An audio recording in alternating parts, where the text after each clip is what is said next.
Welcome to the Big Game Hunting Podcast, where we help hunters like you prepare for the big game hunting adventures you've always dreamed of. Now, here's your host, John McAdams. Hello, John McAdams here, and you are listening to episode 220 of the Big Game Hunting Podcast. I just made it back home from a fantastic hunt up in Colorado for pronghorn antelope and American bison.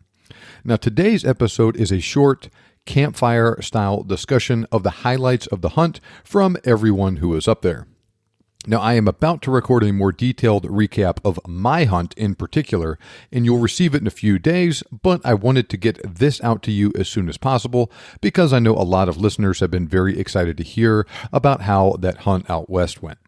Now, we recorded this episode using a portable audio recorder, so the audio is not up to my normal standards, and I apologize in advance for any distortions, echoes, etc. Even so, I think you will really enjoy it. Now, before we get started with that, it's October now, and hunting season is either, depending on where you live and hunt, either coming up or already here. That means it's time to stop waiting around for prices to drop and just buy the ammo you need for hunting season. They're probably not going down anymore this year, so buy what you need to get through this hunting season, and then hopefully selection and prices will continue to improve next year. Join my email list, and you will receive my Friday in-stock ammo email updates. Can't tell you how many people I've had respond thanking me for helping them find the ammo they needed from those updates. I'm happy to do it for them, and I will gladly help you as well. Join my list at huntingguns101.com, and you'll get my Friday updates, plus the other informative and entertaining emails I send out every weekday about hunting, shooting, ballistics, etc. If you like the podcast, you'll love those emails. Additionally, I have lots of people message me asking for assistance with finding very specific loads.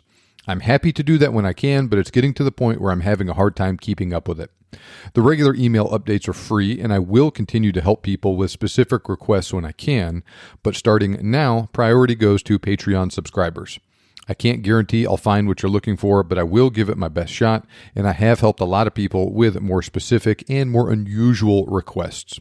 Support me on Patreon at patreon.com/biggamehunter, or just click the link in the show notes and sign up there. When you have a specific request, just email me and then mention in that request that you support me on Patreon, and I will move you to the top of the list. One last time, sign up for the list at huntingguns101.com and support me at patreon.com/biggamehunter for priority assistance with all of that stuff. Okay, let's head up to the Harteis Ranch in Colorado and hear about how that hunt went up there with us. Okay, hello, we got... Come on, Snake. Everybody take a seat. Snake. All right, so we got this is John McAdams, got a very special episode of the Big Game Hunting Podcast for you here today. We are recording this at the beautiful Harteis Ranch in southern Colorado. The good folks at Axle Hearing Protection facilitated a great hunt here for bison and antelope for myself and a couple other guys. We have had a crazy busy few days up here. There's 8 hunters in camp, and between all of us, we shot a total of 14 animals, is that right? 14 animals in 5 days. So it's been a whirlwind trip, driving all over the darn state of Colorado. But it's been great. We've got to hang out with some great people here, have a really fun time, hunt some amazing species, and just see some absolutely beautiful country here. So what we'll do next is we'll let everyone that is here, we'll go around clockwise, I guess, as we're dealing poker, and briefly introduce yourself, and then we can go into a little bit more detail about the hunt. What's going on, everybody? This is Steve with the Mr. Big Kid channel. So I have a YouTube channel on, multiple platforms. I'm a video creator. I do firearm reviews, accessory reviews, and, hopefully some hunting content now that I'm hooked. Yeah, there you go. Hey, my name's Adam. You might know me as Hootie Hoo. Do video content creation on all things having to do with guns. And I love most particularly bolt actions and focusing on hunting content. And had a blast this week doing exactly that. Collin Russell with Chevalier Advertising and Public Relations, and kind of strictly an outdoor industry agency that we have, but got to spend the whole week with some of my good buddies out here, and kind of help coordinate getting all this together and working with Freddy and the ranch and putting on a great hunt. This is the first time I've ever done anything like this. I've always been kind of going out on my own. So this was an awesome experience with some great people. So Freddy Harteis here, Harteis Ranch and Properties, and also known as the Maverick on Sportsman Channel. It is humbling to be able to host just such a great group of guys and to be able to not only say we're going to put this thing together, but we put it together this week. Man, 14 animals down, boys. That's right. I'm Jake Harris. I'm here with the Axle team. Axle's a family business for us, so it goes back to my grandpa and then my dad, and now I'm here with the team. I've pretty much been with Axle my whole life, but I officially came on the team about 6 years ago doing all the digital marketing here. Okay, good deal. So before we talk in a little bit more detail about the hunt, Freddie, can you tell us a little bit about your ranch and just the general operation that you have going on here for those that aren't familiar with you? Well, first off, I appreciate you asking. Harteis Ranch was established in 1995. My father had a vision to own some property in the West, and it was initially a little over 3,000 acres. Well, over the course of years, it was kind of our playground, and we built it out to be a pretty neat haven for wildlife. I remember the first time that we walked and then rode the horses around the property because, believe it or not, there were no roads here. We didn't see but one deer track on the property, but with about 14 years of no deer hunting and predator control and opening up management plots, food plots, working with a QUIP program to be able to open up tree thinning, destroy the idea of fire danger. I could go on for days, but more than anything is this has been a baby that I've been able to incubate. My father initiated it, built it. I'm a huge fan of legacy, and without him, I wouldn't have had this opportunity. But as a steward of the land, we really focus our heart and soul on making things as good as they possibly can be, not only for ourselves, but for people like you guys that have come in to experience what we have created. And we've taken what is, started out as a 3,000 acre ranch to this year 36,000 acres between own and lease. So it's pretty exciting. The opportunities are broad. The elk and mule deer are abundant. The mountain lion, we want to kill every single one of them. And we do some bear, and like we did this week, bison and Merriam turkeys as well. Okay, very good. So far this year you've done archery elk, and then we've gotten into the pronghorn season, and then this is going to be followed up by rifle elk, rifle deer, and then finally cougar late this year, right? Absolutely. Okay. Absolutely. Yeah, it's exciting. So this has been an interesting experience and kind of a lot of interesting opportunities that I'm not necessarily used to dealing with. I'm used to kind of going out on public land quite often by myself, maybe with one other guy, setting up a tent out there and everything, and that is really fun doing it that way. But there's also a lot of difficulties associated with that, especially if you're on public land, that there's a lot of hunting pressure on. And so it was interesting doing things a little bit differently this week, hunting on private land where the hunting pressure is much more controlled, and the animals just aren't as spooky, especially with the darn pronghorn. So prior to this week, had anybody here hunted bison or pronghorn before, besides you, Freddie? Never. Okay. No, Wow, really? So I had First taken. time I ever got antelope tag. That's amazing. So I had taken pronghorn before, but never bison, and so it was that was definitely an interesting experience, and one I'm really glad that I got the opportunity to do. So I guess kind of with that in mind, what we'll do now is I'll just have everyone share kind of one really memorable moment from this hunting weekend, or I guess this hunting week that we were up here. I'll start first, and then we'll pass it back around that same way. So I. Like I mentioned earlier, we just split up, and there were guys going every which direction every day. And as beautiful as the lodge of the Harteis Ranch is, there's no bison and there's no pronghorn antelope right here at this location. There's lots of elk and there's lots of deer here, but so we all had to do a bit of driving to do our antelope and our bison hunting. And so we had various different ranches kind of all over the place, and everyone was split up into groups and going every which way. And just kind of the way it shook out, I was one of the guys that was up first to bat for antelope, and just so happened that I got paired with a guy named Cliff that had been hunting I think he told me he'd been guiding hunts here for like 40 years or something for deer, antelope, and elk. And so it was interesting dealing with a guy like that was so familiar with the area, and God only knows how many antelope he's been involved in taking, either himself or his clients. And so it was nice to talk to him and learn about antelope in that way, because while I've hunted them before, I don't know that much about them. And the timing of this hunt worked out. Where in the rut would you say we are, Freddie, with the antelope? It's pretty post. I mean, they're rutting pretty aggressively in August, September. So, yeah. But we were still seeing a little bit of breeding going on and a little bit of chasing. And when I was out there with Cliff that morning, we looked at a couple different groups of antelope and trying to weigh the deal that you're always trying to weigh, right? How nice is this buck and how easy is he to get to, and make a decision based upon that stuff. And luckily, I didn't have to worry about, in this case, somebody else showing up and trying to shoot him out from under me, like is the case some places.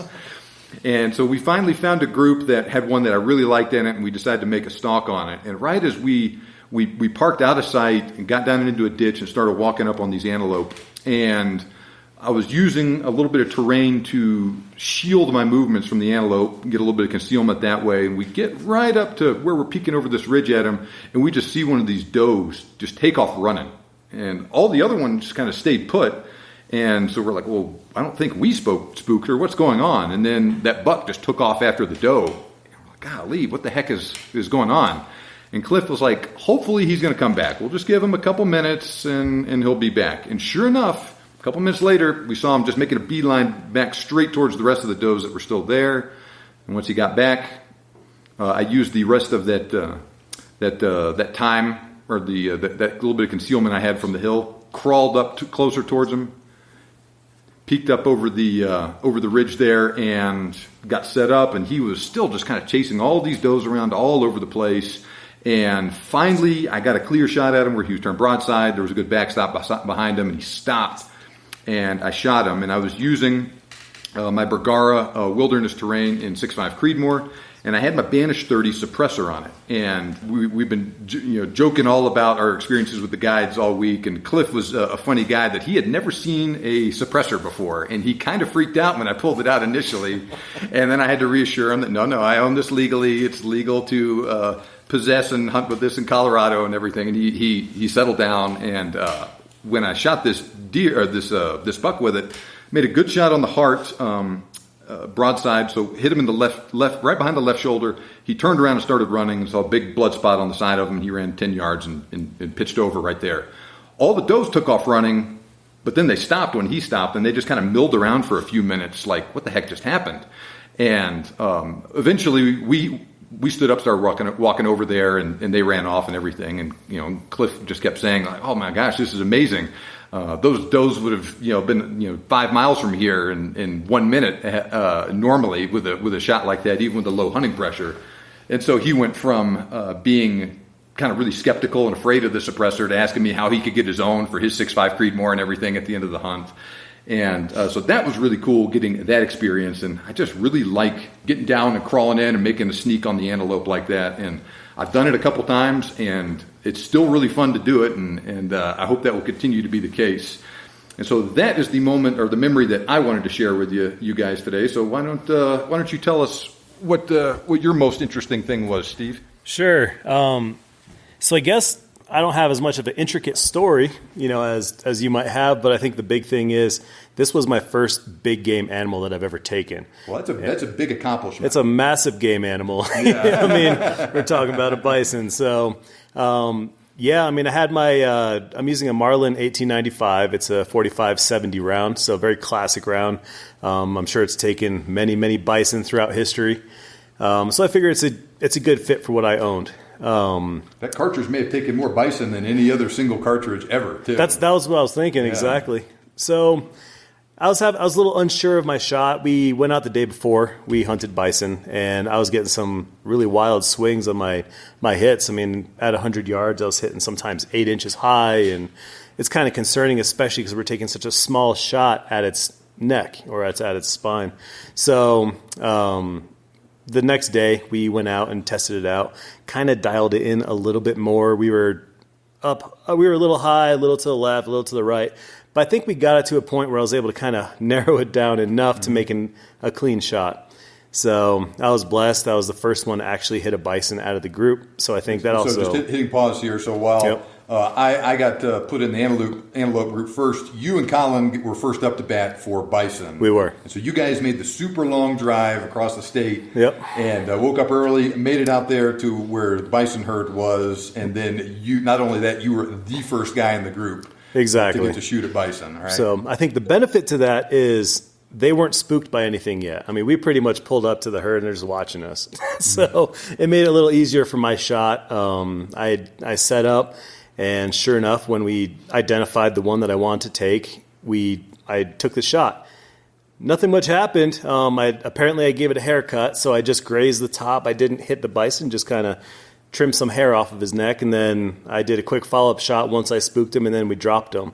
So the feeling of putting down such a large animal, first thing I did was say a little prayer, thank the bison, thank God for the opportunity, and man, the wave of emotions that I felt. I mean, there's happiness, excitement, a little bit of remorse at the same time, all just kind of accumulated together. So wild feeling, and man, absolutely the experience of a lifetime. Yes, that's quite a way to start your hunting career off. Most people, my first big game animal was I shot a deer, and I think that's how most people do it. And your bison probably weighed as much as 8 or 10 of the deer that I shot from my first animal. Yep. My wife and I had a little code, so I didn't know if I'd actually get a bison or not. So we held off on buying a freezer for all the meat, and I told her, I'm going to text you, buy a freezer if I get one. So the first thing I did was I texted her, buy a freezer. And within 10 minutes, she was on the road with my mom. They went to Costco to go buy a drop-in. And so family is super excited for that, too. You said you used a Marlin 1895 and 4570. What ammo were you using? I was using Buffalo Bore, jacketed flat point rounds, 350 grain. So the box claims 2,150 feet per second. So. You were one of two people, me being the other one, to recover a bullet this week from your bison, and we weighed it was 329 grains. 329, yeah. I mean, it looked perfect mushroom. You could put that on a Buffalo Bore advertisement. What it looked like. Absolutely.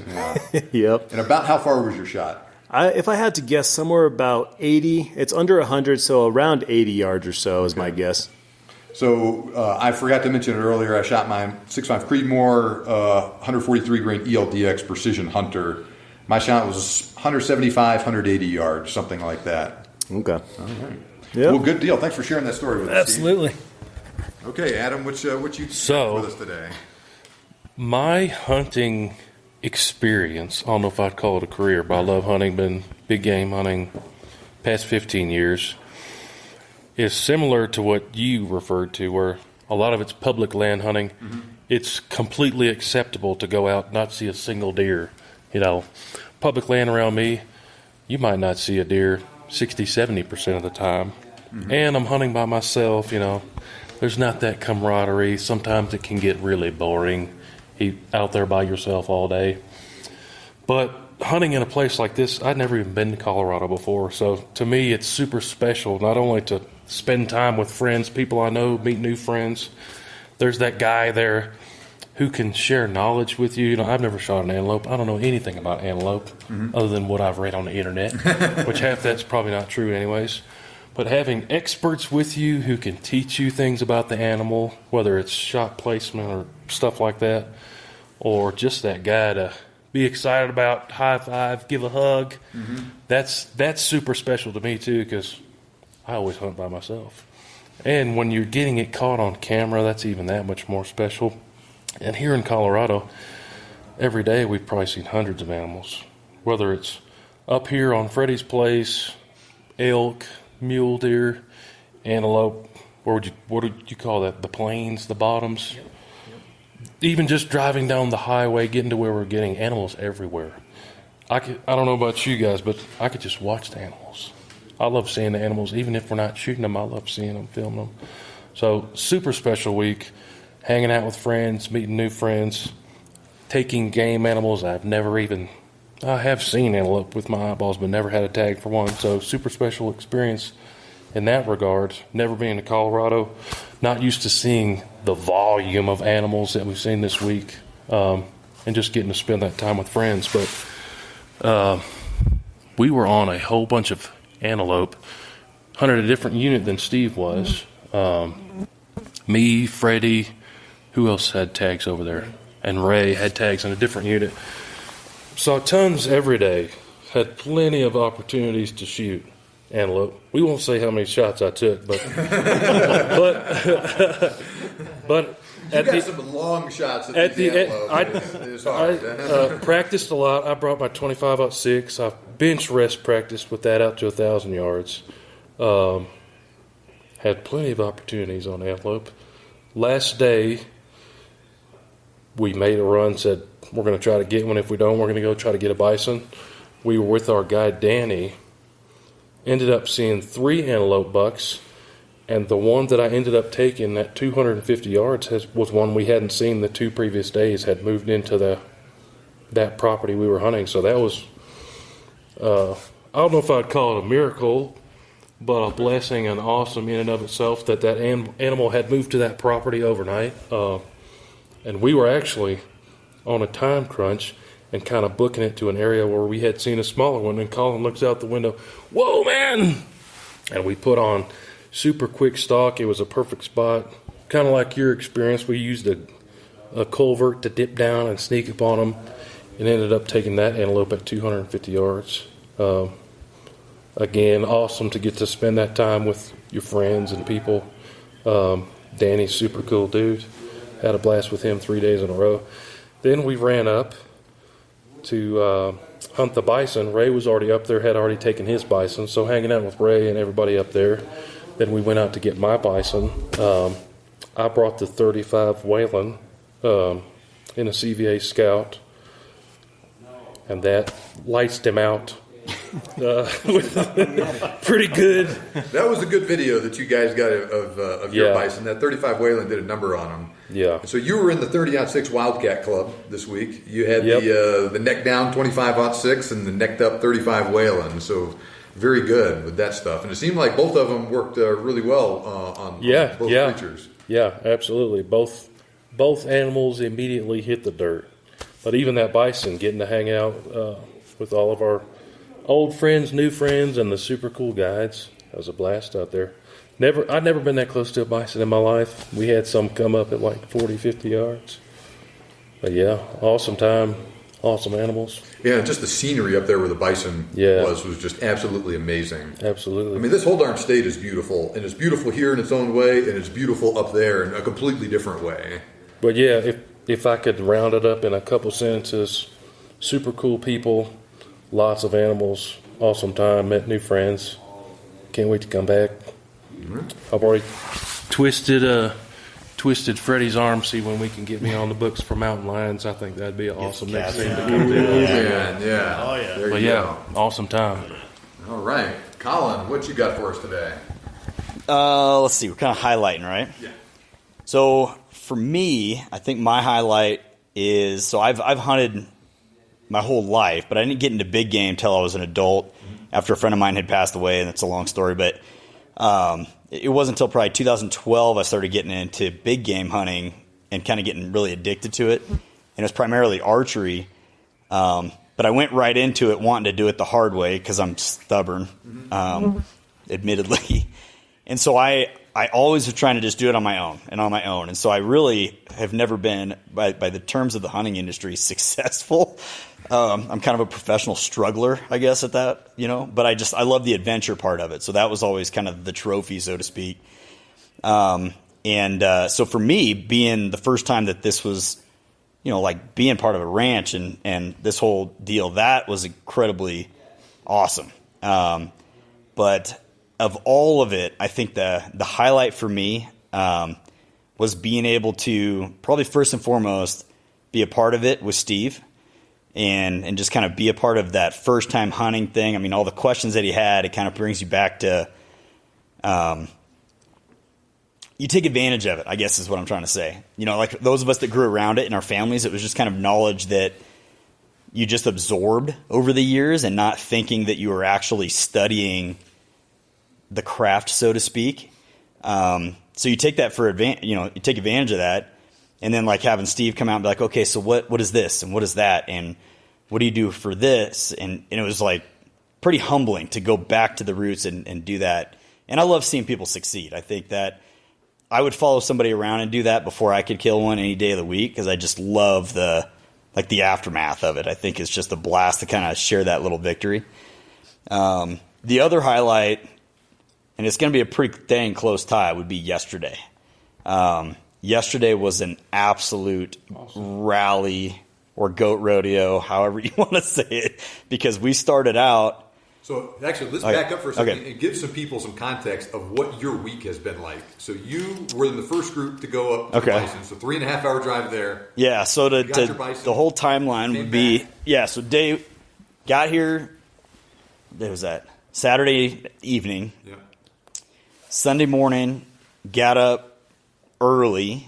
Steve and I drove 3.5-ish hours out to like west of Colorado Springs. Northwest or west? West of Colorado Springs.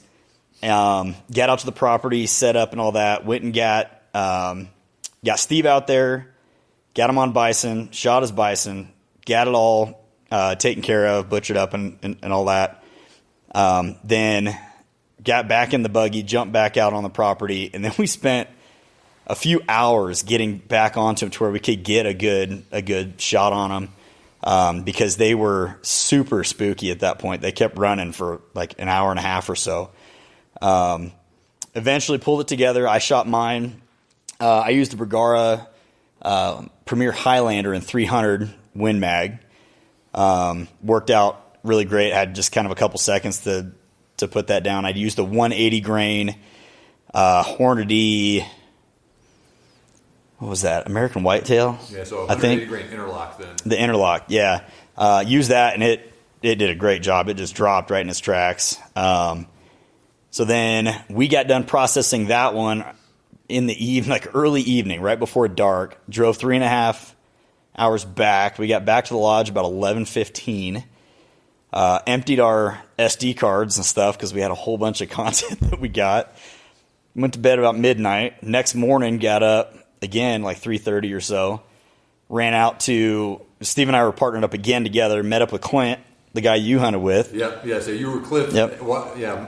You hunted with my antelope guide while I was going up for bison the next day. Yep. You guys got your antelope, and then the next day, what did you do? Was that your busy day? Yeah. So we got both our antelope that morning, and then we're waiting to kind of get a game plan to figure out what the afternoon was going to look like.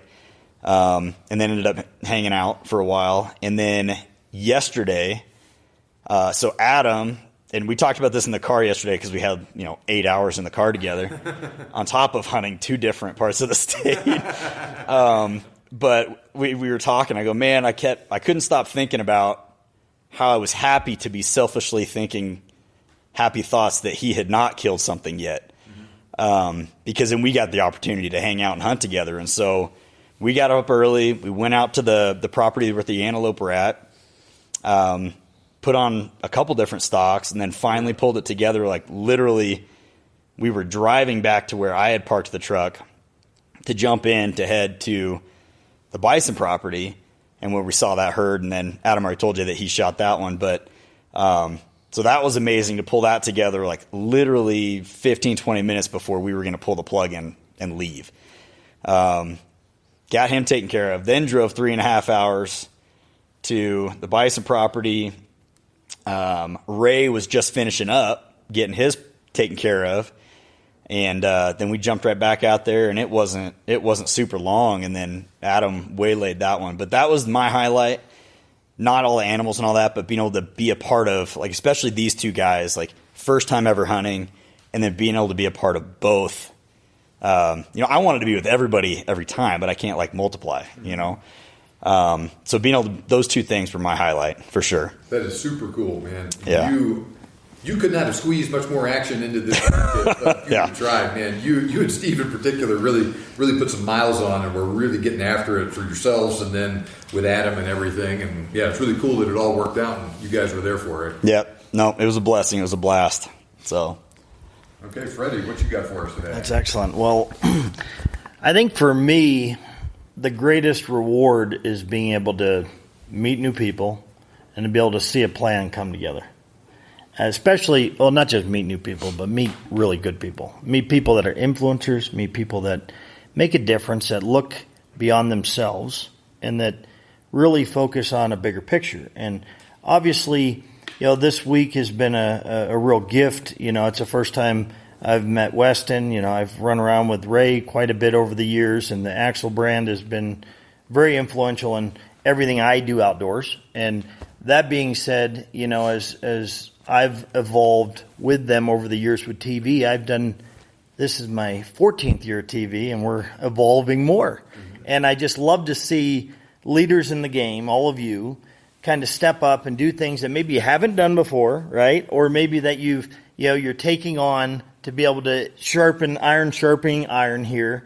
And, I can just be a beneficiary of you coming to the Harteis Ranch and Properties to be able to not only become better together, but really walk away with things that are going to last a lifetime. Walk away with these memories that are like, oh, this is why we do it, And unless people are in the trenches and running the roads and doing these hunts and experiencing these things and getting around these products, you really don't understand the passion that can be built by being in the industry.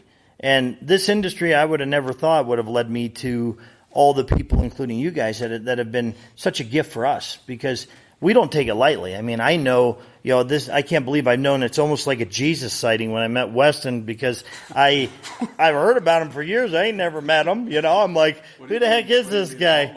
Yeah.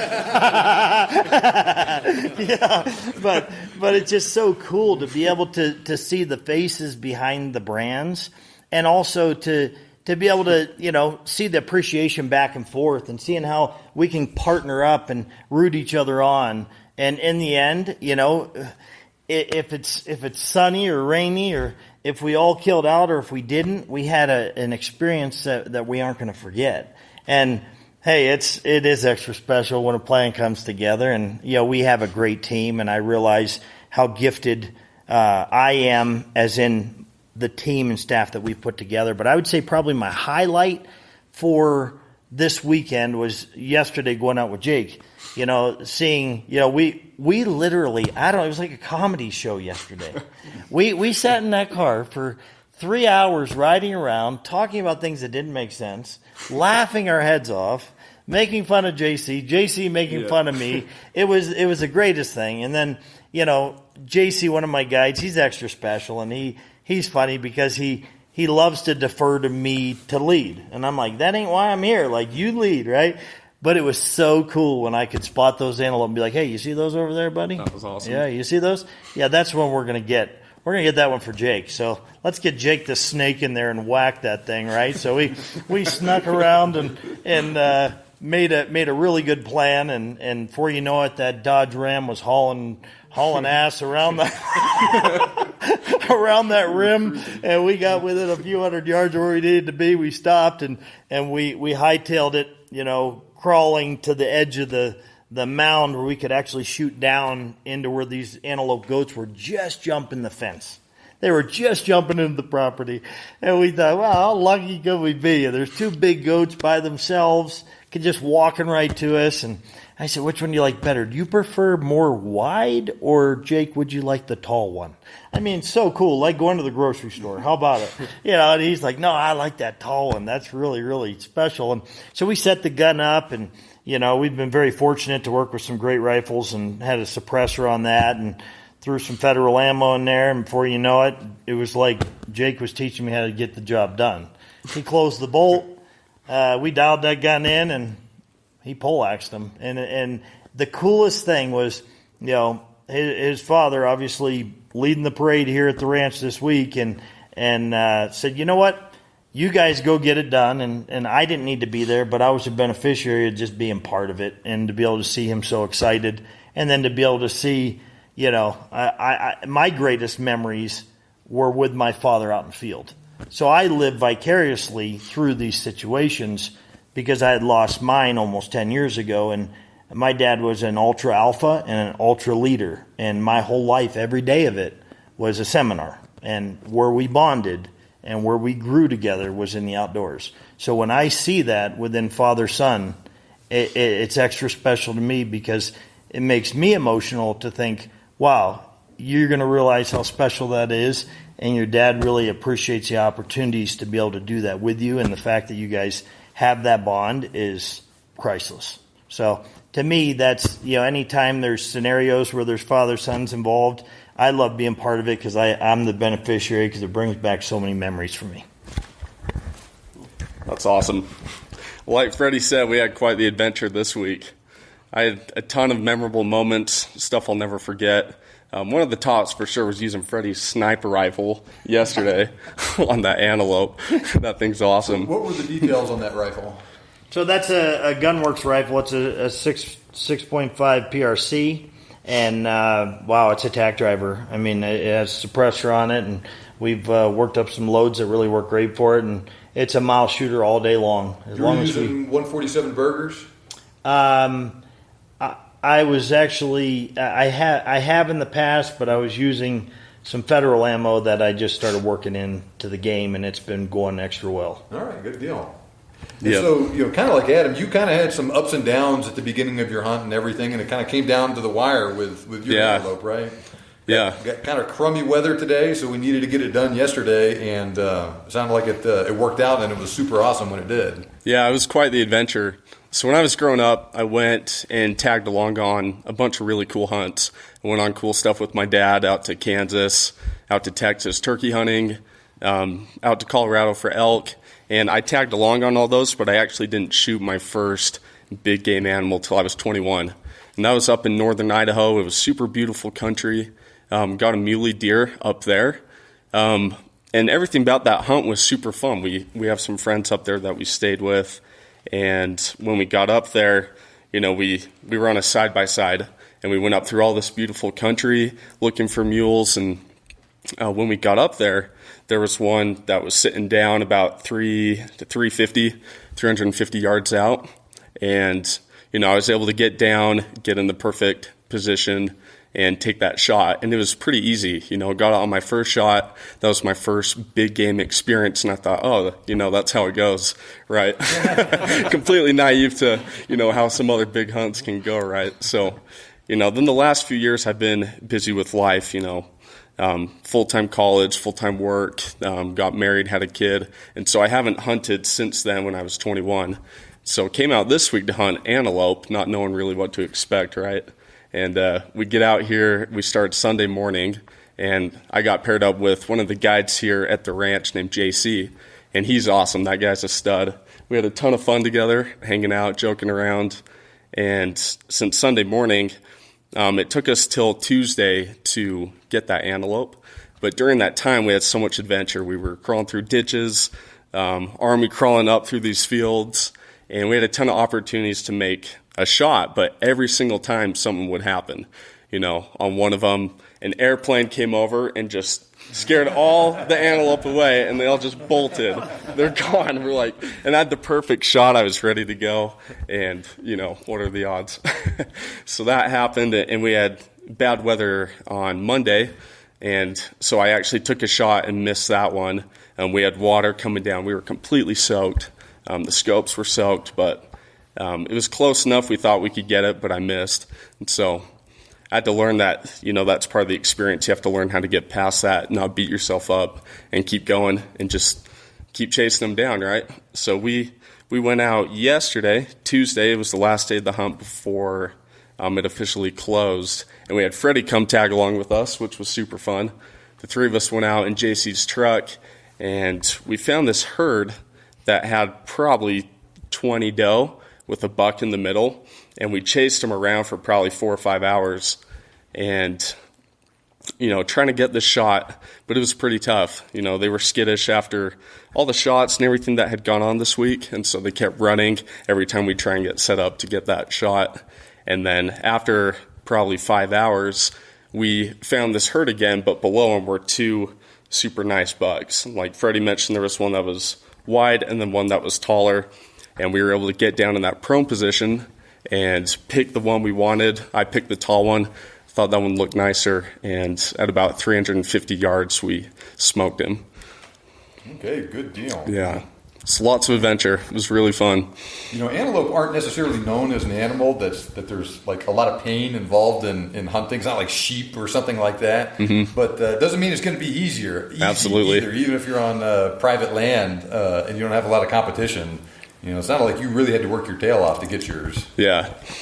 Yep. So on top of that, on all the adventure, I was able to come out here with my dad, Weston Harris, and we also had Ray Borey with us too. And Ray's a longtime family friend of ours, and he's been a part of Axel about 20 years now, back when it was Sport Ear. He's been partners with my dad all that time, so he's a real good family friend. So being out here with Ray and being out here with my dad is quite the experience. I love that time as family to be able to go out and hunt and go through those things together. I was there Sunday morning when Wes got his antelope early in the morning and got to experience that with him, so... All right, well, good deal. Well, speaking of Weston wasn't here when we introduced ourselves, so why don't you introduce yourself, Weston, and then just share one of your more memorable things from the hunt.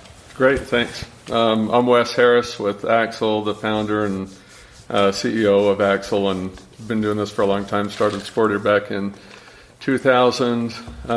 Followed my dad into the hearing aid business when I was about 23 years old. He'd been knocking door to doors. I mentioned this to you once before on the podcast, but he had been out knocking doors doing as a hearing aid specialist through all the small towns in Utah for a long time. I hit 23. I'd had some pretty strong impressions early on in my teenage years that I should follow that course and learn how to kind of grow into more of a national business on everything. So that's really the pathway I took. I was about 30 at the time, so I'd been in the hearing aid industry for about 7 years, had the main chain of hearing aid clinics in Utah where I was, and took that success and really rolled it over to starting Sport Ear back in 2000, rolled that forward and realized that we really wanted to be able to go out and branch out and hit a lot more audiences out there, and so we launched Axel back in 2014 and just kind of really brought it fast forward over the next few years ahead, and we've been pretty steady on that the last 3-4 years. So as Freddie mentioned, he and Ray had met up at trade shows, 7-8 years ago from what we figured on it, and I'd heard a ton of great stuff about Freddie all the time. Every time Ray would come back and from meeting with him or doing stuff or whatever, just rave about how beautiful his ranches were, how immaculate his operation was, but especially how great of a host and guy Freddie was, and so they've just been building that relationship over the years. I've been focused in an entirely different realm of the company, and so I was looking forward to getting out here, not really knowing what to expect with Freddie other than good things, And then we drove all day Saturday to get here from Salt Lake. We came down and got stuck in traffic jams along the way, had a girl back end us in our Suburban that we rented to drive down through here, so our 10-hour drive turned into a 14-hour drive.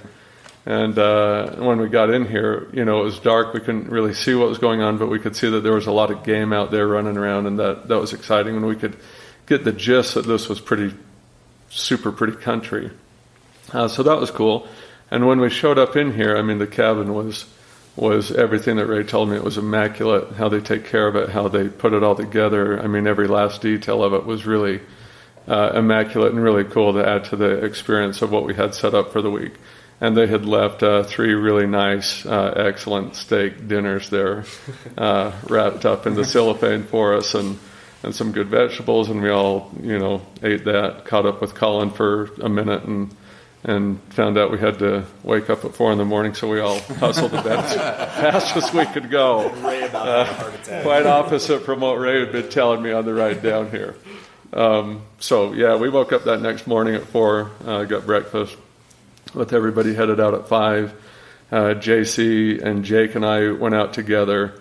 I had my 300 Win Mag I've been shooting with for 21 years. Remington 700 Sendero fluted barrel.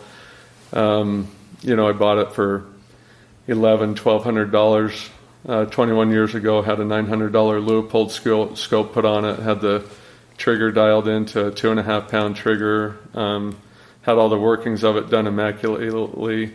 And I've done so much with that every time I go to more expensive guns and all the other stuff, I'm just as happy with that. So I keep taking that. I've taken everything from multiple bison to 100 alligators to red stag in New Zealand, 67-inch moose out of Canada, Rocky Mountain sheep up in BC. I mean, just a ton of game with that gun. So when I was leaving on Saturday morning, I just pulled that out and grabbed a box of Barnes Vore TX 300 Win Mag, 185 grain bullet on it, and more than what I need for an antelope for sure, but still was fine.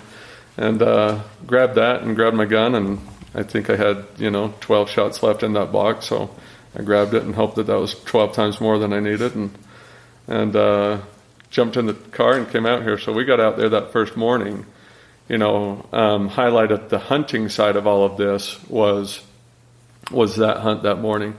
We got out there, pretty crappy weather, not really rainy, but pretty windy, and just wide open plains out here in Colorado. I'd never been really deep into Colorado, and so I'd been excited about this because I've heard great things about how pretty it was out here. So getting out here and just seeing those wide open plains, and then having that wind there, and then we drove around for a while in the morning, couple, probably hour and a half, saw a herd of about 9 antelope, one buck, 8 does in there.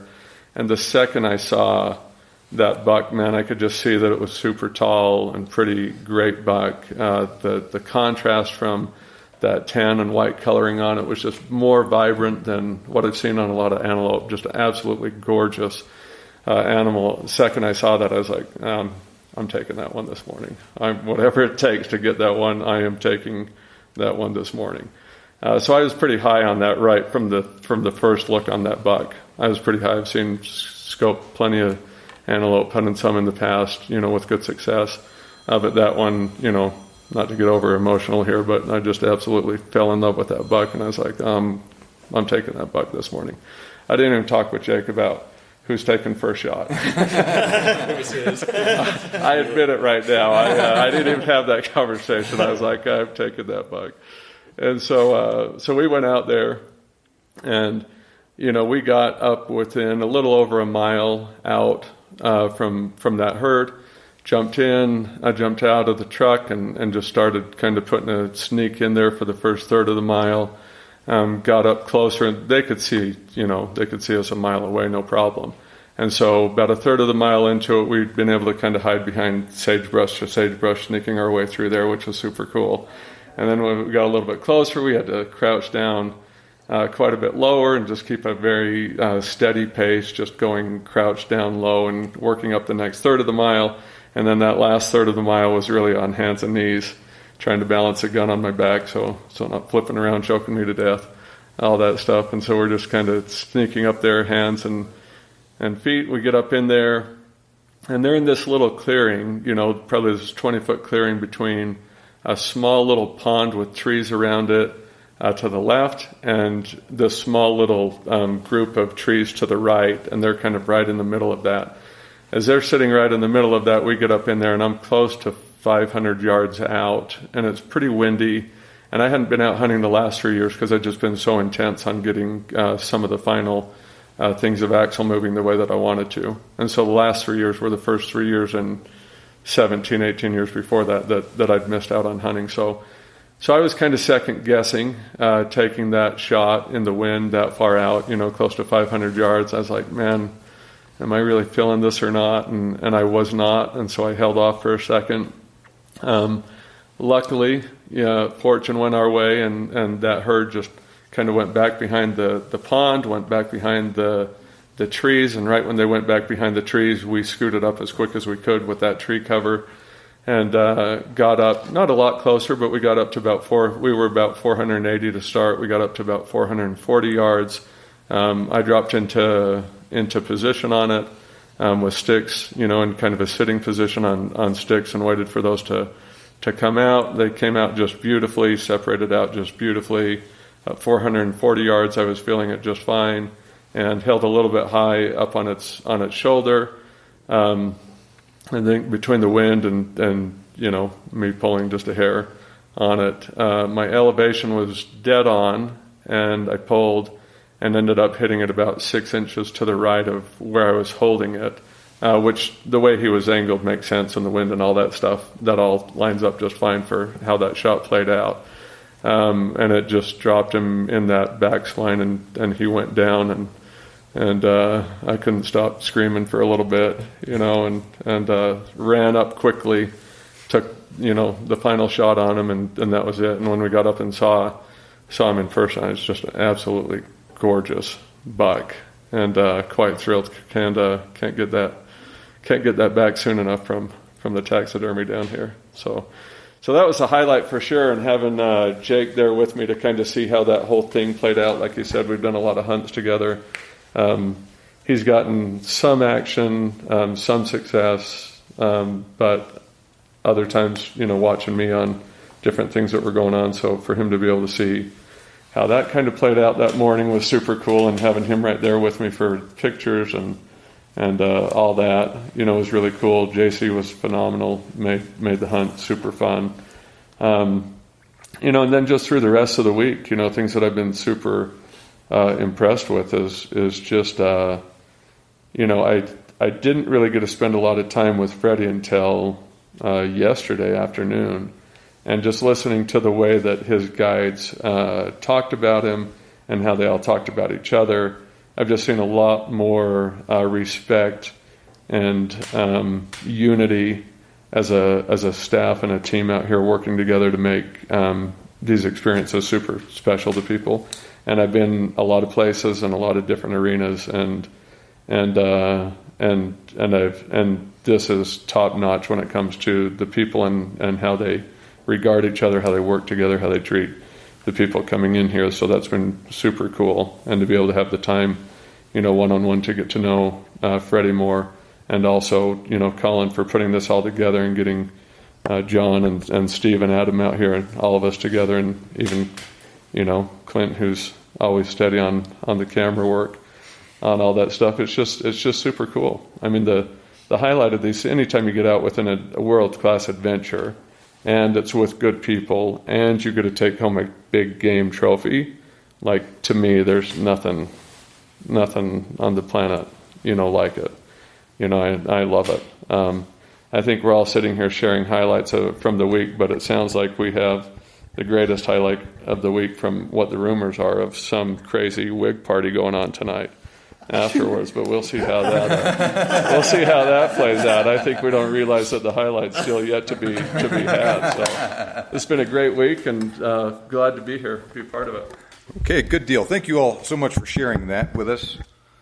So, to kind of emphasize, what a lot of you guys said, and like I said, I do so much of my hunting by myself. Just kind of how the nature of it is. Sometimes I'll hunt with one friend or one family member or something, but it's very unusual for me to hunt in a big group like this. And when it goes great, it's great. Sometimes you get in a group where somebody kind of sucks and it kind of ruins it for everything, but that did not happen this week. I enjoyed being with every single one of you. I learned a lot from you guys. It was great getting to know everyone here, and like Weston said, it was just a really cool time all around. And a very unique and kind of diverse group that we had, of just a very wide range of life experience, hunting experience, and everyone used kind of different equipment and kind of just a different way of doing things too. I mean, we had everything from Adam using a $350 single-shot CVA Scout to the multi-$1,000 Gunworks rifle and everything in between. Everything from the super old 4570 from 1873 to the 300 PRC, and then everything in between with the 375 H&H, the 25-06, 35 Wayland, 300 Win Mag, all that stuff. So really cool all around, and it's that's another one of the interesting things about just dealing with other people like that and seeing how they do things. So why don't we pass it around one more time? If you have a closing thought or a place where people could follow you and learn more about you, if you want to do that. Yeah, so I just want to thank all you guys. It's so cool meeting you all. Chevalier, Axel, Harteis. I mean, this has been like experience of a lifetime. So if you guys want to follow me, again, my name is Steve with the Mr. Big Kid channel. I do firearm reviews, accessory reviews, all that stuff. So YouTube is my main platform that I post on. So that's youtube.com/Mr. Big Kid, or you can find me on Facebook and Instagram with Mr. Big Kid Media. So again, thank you all so much, Freddie. You've been an incredible host. So, hey, this is Adam. If you want to follow me online, I'm called Hootie Hoo, just like you'd think. WHOTEE, WHO. Lots of fun, just regular old dudes, blue collar stuff, hunting, talking about guns. But big thanks to Axel. I've been wearing their hearing protection for going on 2 years now. Absolutely good stuff. Always want to make sure you're protecting your ears. So big thanks to Axel. Big thanks to Freddy. Awesome place up here. I've hunted at a lot of places, and this place is definitely top notch. If anything, there's a ton of animals I'm looking at on the wall right here, and there are tons of trophies here to look at. And that's amazing in and of itself. But good time. Had a blast. Lots of good things to say about the place. Big thanks to Freddy Harteis out here as well. Yes, Collin Russell. You can't find me on YouTube except for when these jokers post a video or something that I'm hiding in there. I'm very influential. No, on Instagram it's just Russell Collin, 2 S's, 2 L's all over throughout the name. But no, thanks again, Freddie. It was awesome, kind of helping put this together for the last 9-10 months, something like that. Yeah, man, been stoked that it all came together. Got to have a lot of awesome memories and some pretty impactful days, I think, for everybody's hunting. I don't want to call it a career, but their life. You know what I mean? So, yeah, it's been absolutely awesome. All right, let's do Freddie last. Cool. We just want to thank everyone that came out this week. This week was phenomenal. We had so much fun getting to know everyone here and seeing everyone's experience and backgrounds and just bringing a bunch of good guys together. You can go follow Axel at goaxel.com. You can see all of our options we provide for hearing enhancement, protection, Bluetooth audio. Some of these guys have been using our Ear Pro this week, and so we'll actually get a ton of killer content from these guys, and we'll be posting it online, YouTube, Facebook. You can find us on Instagram too at Axel Official, and we'll be sharing a lot of these guys' content so you guys can take part in it with us and see what we've been up to. Just to clarify, goaxel.com is GOAXIL.com. That's worth following. We have a lot of really cool new innovations just around the corner on the horizon that we'll be launching very soon. Some really cool stuff. We've just taken the company public. We have a lot of big things going on that we'll be going pretty far with, and we'd love to share this journey with any of you who are interested in that line of technology and what we're doing there. A lot of really cool things there. I'm super appreciative to Ray, longtime business partner and lifetime great friend, for kind of connecting this all up, and Collin Chevalier for kind of pushing to get it all put together, and again, Freddie's hospitality on working with us to put together a great trip out here, so we could all come out here and have an awesome trip. So it's just been absolutely phenomenal week, and glad to jump on this podcast with you and share the experience with your listeners on it, and look forward to keep building the relationship with all you guys going forward. Okay. And Freddie, tell us about the ranch and where people can learn more about it. Well, the ranch has been evolving for 27 years. Harteis Ranch and Properties, we're up to about a dozen leases as well as the ranches we own. Our goal is not to bring in more and more people, but to bring in more and more great adventures for the people that we have.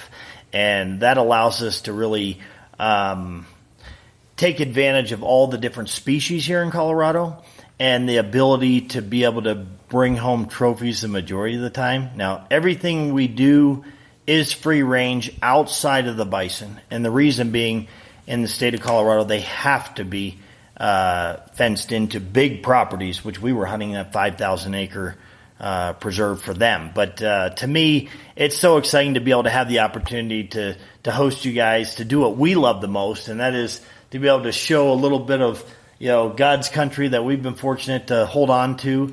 And where you can find me on Instagram at Freddy Harteis, which is Freddy, Harteis, my last name, Harteis. And to look into booking an adventure with us, if it's a hunt or if it's an adventure weekend or a shooting school, we're doing long-range shooting schools now, it's harteisranch.com. Okay, good deal. Just to kind of wrap up here with, and kind of expound upon what everyone else said, I've been to a lot of different operations all over the world, in the United States, New Zealand, Africa. This is an A-plus outfit that you got here. You have some wonderful properties to hunt on, a great lodge, very, very, very good guides. So we had Casey, and then we had Cliff, Danny, then we had at the Bison place, you had Mike, Ty, and Denny? Drew. Sorry about that. But yeah, all super great guys, real mature, real hardworking, dedicated, friendly guys that also just know what the heck they're doing too. And getting all of that stuff together in a hunting guide is really hard, especially when you're trying to get a bunch of them together and everything. And so it's good when it all works out. You combine great guides, great outfitter with really good land, and man, you can have some great experiences like we did this weekend. So thank you, Freddie, for hosting us. Thank you so much to the guys at Axle for setting this deal up, and same thing with Collin and Adam and Steve. It was wonderful meeting you guys out here and hunting with you and getting to hang out. And I am looking forward to doing it again here in the future at some point, somewhere, someday. It'll be fun whenever it happens. All right. I hope that you enjoyed that. It's just me now. Now, like I mentioned earlier, I'm currently working on a more detailed recap of that hunt, along with some lessons I learned that you'll receive in a few days, so be on the lookout for it. In the meantime, you can check out Mr. Big Kid and Hootie Hoo on YouTube, both of who have already released a little bit of content about the hunt so far as well. Links to their YouTube and Instagram accounts are in the show notes if you're not already following them. The same goes for the Harteis Ranch. I will probably bring Freddy back on in a few months to talk to him about his hunts in more detail, but realize that he runs an A-plus operation. His place is the rare combination of outstanding trophy quality, especially for mule deer and elk, first-class accommodations, either guaranteed or easy-to-draw tags from the state of Colorado, and really good access on private land to hunt free-range elk, mule deer, and antelope. Those hunts are not cheap, and they're not for everyone. I will say that you probably get what you pay for with them, so keep that in mind. You can contact me for more details if you'd like, or go straight to the Harteis Ranch website to learn more and or to contact Freddy directly to learn about his hunts and book a hunt as well. Now finally, Axle Hearing Protection set up this whole hunt, and we all wore their GS Extreme 2.0 earbuds out there. And yes, I still wore them even when hunting with my suppressed 6.5 Creedmoor, mainly for their hearing enhancement, more than the hearing protection aspect. That was a small part, though. Like I mentioned before, they do a great job of protecting your hearing from loud noises, like gunshots, and they also provide hearing enhancement so you can carry on a normal conversation with those around you, and still hear the other noises associated with the hunt, like the breaking of a twig, leaves rustling, etc. They're also really comfortable to wear for hours at a time, and the sound quality is really good. So, for example, we were riding in an ATV at one point on this hunt, and I thought to myself, oh no, I forgot to put my hearing protection on. I better do that. When I checked, I realized that I had indeed been wearing them the whole time, but I just forgot I had them on, and I couldn't tell just from the sounds I was wearing. So to verify, I turned them off, and then everything sounded muffled like I had earplugs in, which I did, and then the sound came back crystal clear once I turned the hearing enhancement back on. I wore them like that for the rest of the hunt while Weston and I each killed our bison. You'll hear more details in the next episode. In the meantime, pick up a set of Axle Hearing Protection at thebiggamehuntingbblog.com/earpro. That's spelled EARPRO, one word. That is an affiliate link, but you will get the best possible pricing, over 25% off MSRP at this instant, by going through that link. That's thebiggamehuntingbblog.com/earpro. And of course, make sure you're on my email list and that you're supporting me on Patreon via the links in the show notes. Remember, you can make your dream hunt turn into a reality, and I can help. Thank you for listening, and I'll see you back here next time on the Big Game Hunting Podcast.